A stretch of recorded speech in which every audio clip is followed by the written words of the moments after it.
This is fun. We're having fun. I hear you. Just get all the spots you can. Fun indeed.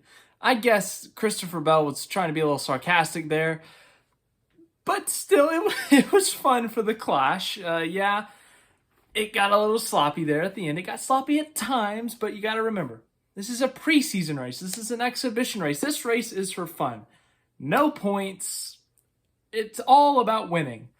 And so people get a little aggressive. They get a little over-aggressive. It got a little chaotic there. Yes, we'll talk about that. But in the end, it was the guy who went winless in 2022 and missed the playoffs because he was winless that wins today in the preseason Busch Light Clash at the LA Coliseum. The second time we have gone to the Coliseum for the Busch Light Clash. Remember, they used to have it at Daytona, but, it got a little sloppy there. We'll look at the 2020 Clash. It was called the Busch Crash instead of the Busch Clash because everyone was wrecking. The car that won the race, Eric Jones, looked like it had been wrecked 20 times because he was number 20.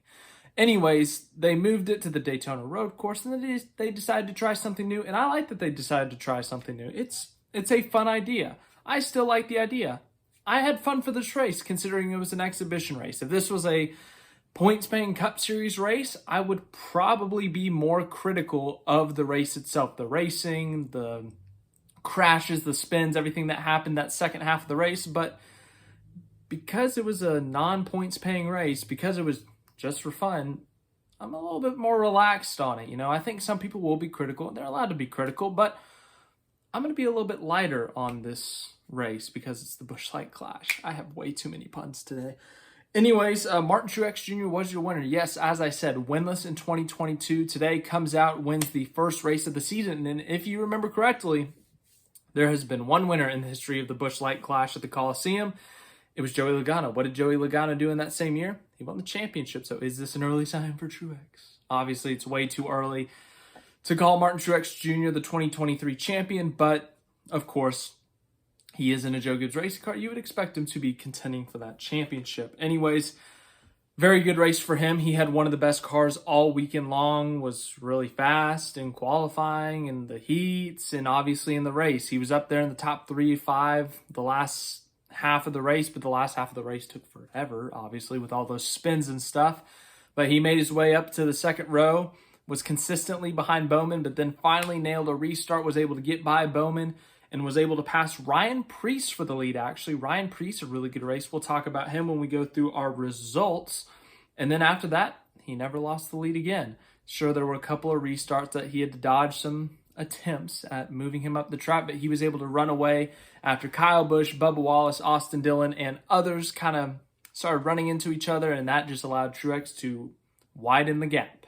And he pulled away, and he won the Clash. So, as I said, fun race and really good for Martin Truex Jr. Good momentum heading into the regular season. As I said, last year, they were pretty consistent. They were pretty good, but 0 wins, and that ended up costing them because there were 15 winners and only one spot available, and Ryan Blaney beat him by 3 points to get into the playoffs. So Truex missed the playoffs last year, which was one of the biggest shockers of the NASCAR season in terms of results. But this year, he starts the season out right, and he wins the Busch Clash.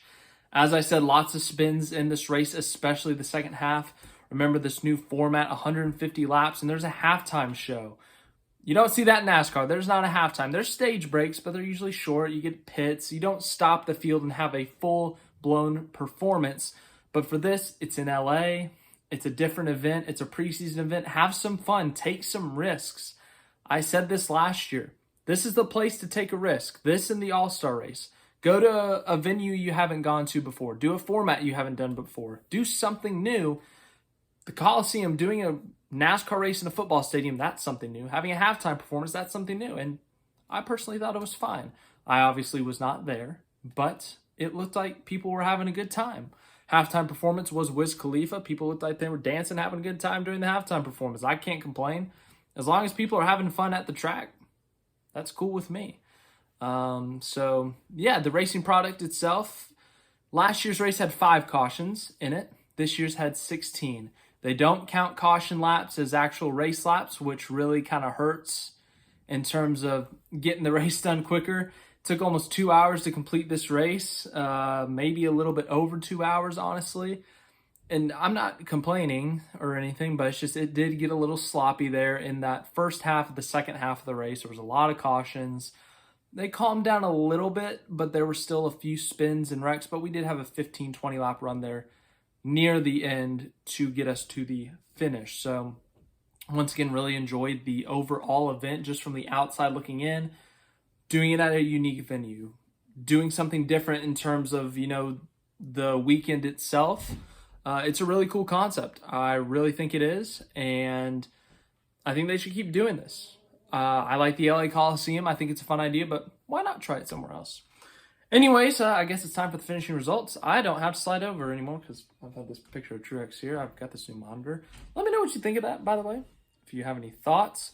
But speaking of thoughts on the upcoming season, I will give my full thoughts 1 week from today. By 1 week from today, I mean next Sunday, February 12th.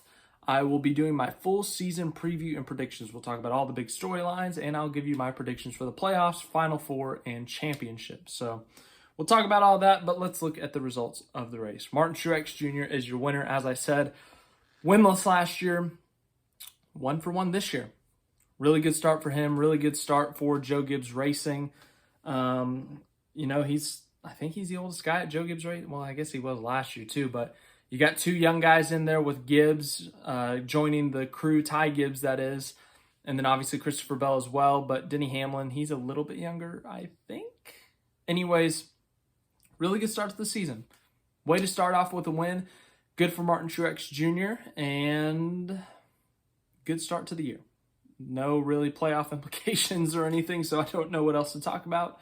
They did have a little podium almost. They handed out some medals to the top 3 because it did used to be an Olympic venue, the LA Coliseum, so they kind of made it an Olympic-style thing, I guess. So, also on the podium was Austin Dillon and Kyle Busch, both RCR cars getting up there on the podium. Austin Dillon really fast all weekend, Kyle Busch as well.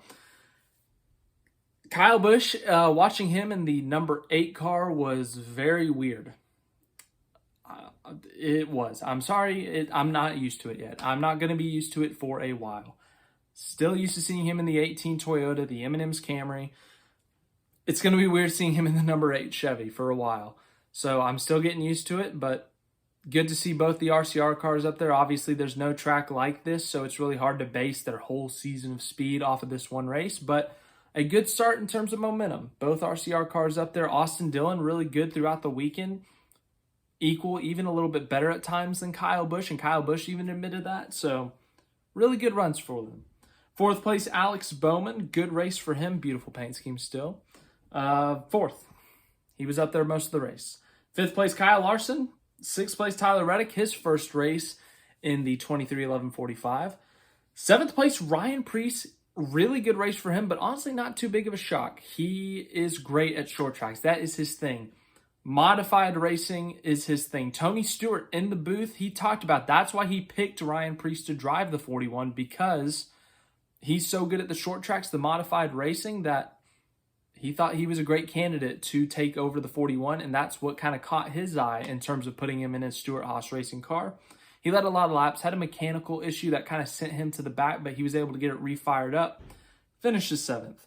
8th place, Ross Chastain. He spun Denny Hamlin. Denny Hamlin finished 9th. So they're back at it again. Ross Chastain wrecking Denny Hamlin. 10th place, William Byron. 11th place, Justin Haley was on pole in single car qualifying. 12th place, Kevin Harvick. Some news on him came out today. He will be in the Fox Sports booth in 2024. We'll talk about that tomorrow in a video. 13th, Christopher Bell. 14th, Noah Gragson in his first start for Petty Legacy Motor Club. I almost said Petty GMS again. 15th, Chase Briscoe. 16th, Joey Logano, the defending champion and defending winner of this race.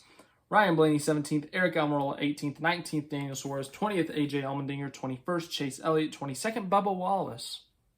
Bubba was up there competing. He led some laps. Was in the top 5. Got spun out late there by Austin Dillon. Finishes 22nd. So he actually did pretty good in this race before he got spun. 23rd, Todd Gilliland. All these guys, DNF. Todd Gilliland, Michael McDowell, Austin Cindric, Ty Gibbs, Eric Jones. That's the results of the race. As I said, pretty chaotic at times, pretty normal, not very much. Very fun concept. If I had to rate this race on a scale of 1 to 10, as I said, I'm not going to rate this compared to a normal race. If this was a points-paying race, I would probably give it a 5 or something. But because it's an exhibition race, it's for fun, it's a preseason race, be a little bit lighter. I'm going to give it a 7 out of 10. I thought it was better than last year's in terms of the overall entertainment. But there was a lot going on. Sometimes Fox missed it, and we will talk about that tomorrow. Fox had their issues today. But I still enjoyed the race. It seemed like it was a fun time for people who were there. I had fun for the 2+, well, I guess including the heats, the 4+ hours of watching. I thought it was well executed. It was a fun race. It was a fun day as a NASCAR fan. Sure, it wasn't the purest form of racing, but during the heats, Martin Truex Jr. and Kyle Busch had a great battle for the lead, crossing each other over, not just wrecking each other out of the way or walling each other. Pure, clean crossovers. It was really fun to watch. We had some of those moments. Sure, it got ugly at times, but I still had fun. So, 7 out of 10. Let me know what you thought. We'll be doing these race recaps all season. Daytona 500 in 2 weeks. Then we got the West Coast Swing, I think, I want to say. And then Atlanta, some more races. We'll go over the schedule later. Anyways, thank you for watching this video. Hope you enjoyed it. Leave a like, subscribe. Talk about NASCAR all the time on here. Tomorrow we'll be talking about Kevin Harvick in the Fox Sports booth and Jimmy Johnson Racing in Chicago. So, yeah, you can let me know your thoughts on that too. But we're going to talk about the race today in the comments. And, yeah, just let me know what you thought. Hope you have a great rest of your day. Clash of the Coliseum, once again, I would say success.